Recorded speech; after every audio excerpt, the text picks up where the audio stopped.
বন্ধুরা দেখো, তোমাদের দাদা বাজার থেকে চিংড়ি মাছ নিয়ে এসেছে, তাই ভাবলাম চিংড়ি মাছের রেসিপিটা বন্ধুদের সাথে শেয়ার করি। প্রথমে মাছগুলো ভালো করে পরিষ্কার করে ধুয়ে নেব।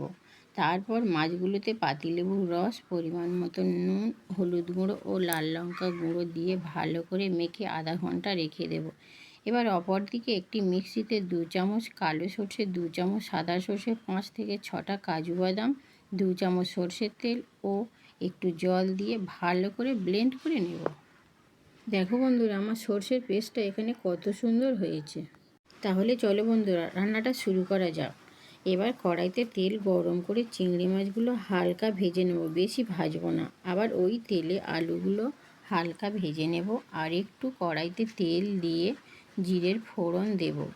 এবার কুচানো পেঁয়াজ দিয়ে একটু নাড়াচাড়া করে পরিমাণ মতো নুন দিয়ে দেব।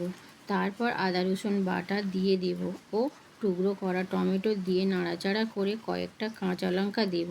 আর মশলার মধ্যে দেব 1 চামচ হলুদ গুঁড়ো ও হাফ চামচ লঙ্কা গুঁড়ো দেব।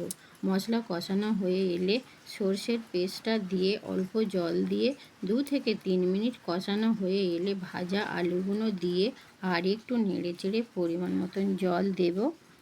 দেখে নেব যে আলু সেদ্ধ হয়েছে কি না।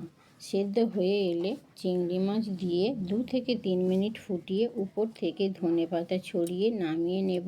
বন্ধুরা দেখো, আমার চিংড়ি মাছের তরকারিটা কত সুন্দর হয়েছে। তোমরাও পারলে বাড়িতে ট্রাই করো আর আমাকে অবশ্যই কমেন্টে জানিও তোমাদের আমার এই রেসিপিটা কেমন লাগলো। লাইক, শেয়ার আর সাবস্ক্রাইব করো।